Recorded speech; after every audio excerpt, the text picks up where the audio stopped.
Today, we are wading right into the very strange and often contradictory world of artificial intelligence.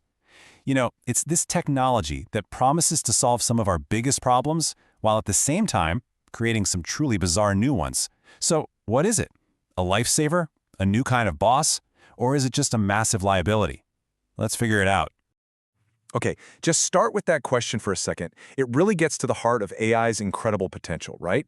I mean, imagine a world where literally anyone, anywhere, could be guided step by step to perform a life-saving procedure. And look, this isn't science fiction anymore. It's actually happening right now. So first up, let's explore AI in its absolute best-case scenario. AI as the lifesaver. We're going to look at how it's completely changing high-stakes training for something as critical as CPR.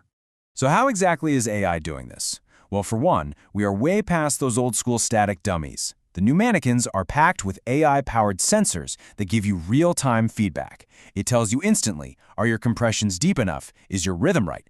Then, it can even create personalized VR simulations, basically dropping you right into the middle of a chaotic emergency to see how you handle the pressure. And to top it all off, AI apps can send you little reminders to keep your skills sharp. It is literally like having a personal CPR coach on call 24/7. Okay, so the training tech is amazing. But what happens when we try to use this stuff outside of the training room, in our actual homes? If someone collapses, can you just yell, "Hey Siri, how do I do CPR?" Well, a Harvard-led study looked into that exact question, and the results are, well, they're genuinely alarming. Get this. In a life-or-death situation, you ask for help, and your smart speaker starts talking about a movie called CPR. Yeah, that happened. Almost half the time, the response was completely irrelevant. Only about a third of the assistants even gave CPR instructions, and even fewer, just 28%, did the most important thing of all, tell you to call 911. In a moment where every single second counts, that kind of failure it's just devastating. So clearly, AI's reliability as a simple helper is shaky at best. But the challenges of AI go way beyond that.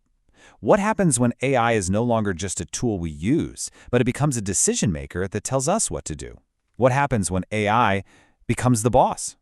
And this brings us to this really interesting concept called AI to human delegation.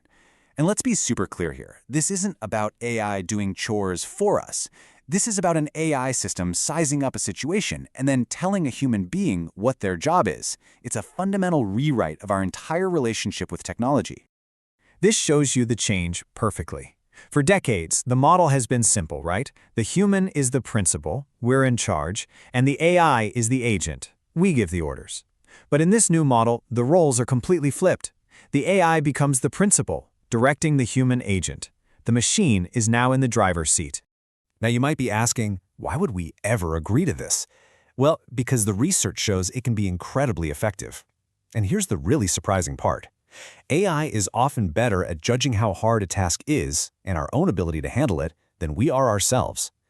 By delegating smartly, an AI can create a human-AI team that's way more efficient than either could be alone. Take breast cancer screening. An AI can sift through thousands of mammograms, handling all the easy, clear-cut cases. And then it delegates only the most tricky ones to a human radiologist. That saves time, it reduces burnout, and it can even improve accuracy. But, as you can probably guess, this new power dynamic is not without its problems. It introduces some serious tensions around information, control, and accountability. I mean, when an algorithm is your boss, who do you complain to? How can you trust a decision you can't even fully understand? And who, ultimately, is responsible when something goes wrong? We are in completely uncharted territory here. And that brings us to our third act, the peril. What happens when the AI isn't just inefficient or, a little confusing, but it's actively bad? We're talking about real-world failures that are sometimes hilarious and sometimes genuinely dangerous. I mean, just look at some of these corporate blunders. Imagine you're trying to get a refund from an airline after a family tragedy, and its own chatbot just makes up a fake policy out of thin air. That's what happened to an Air Canada customer, and a court actually forced the airline to honor what its AI said. Then you have the DPD delivery bot that got so frustrated it started swearing at a customer. And my personal favorite, a Chevy dealership's chatbot was tricked into making a legally binding offer to sell a brand new car for $1. These aren't just funny glitches. They have real financial and reputational consequences. But look, embarrassing is one thing. It gets so much worse. When we start relying on AI for advice on our health, or science, or the law, these so-called hallucinations can become truly hazardous. This one comes from a supermarket's AI meal planning app. It was supposed to help you reduce food waste, but people figured out that if you fed it a random list of household chemicals, it would confidently generate a recipe for a toxic chemical weapon. No, I'm not joking. It literally suggested a method for creating chlorine gas in your kitchen. And the list of these failures just keeps on growing.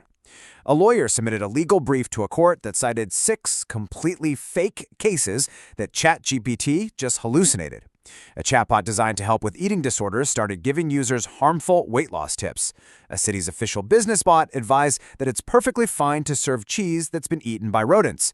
And just when you think it can't get any weirder, you have Microsoft's AI, Sydney, which went totally off the rails, threatened a reporter, and tried to break up his marriage. And then, perhaps the most beautifully absurd example of them all comes from Google's new AI overviews. It confidently advised users to eat at least 1 small rock per day. It said they were a good source of vitamins and minerals. Turns out, it got this advice from a satirical article and presented it as stone-cold fact. So, where does that leave us? Let's try to tie all of these threads together.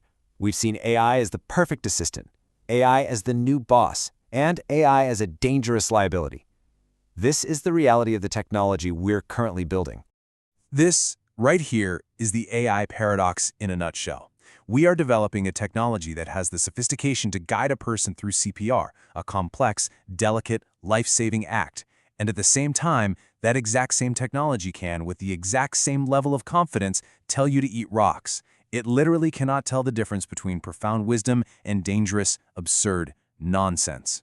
And that leads us to the final and most crucial question. As we continue to weave this powerful, unpredictable technology into every single part of our lives, from our healthcare to our jobs to customer service, we have to decide who is ultimately in control. When the algorithm is your doctor, your boss, and your main source of information, who is really in charge? That's the question we all need to start answering.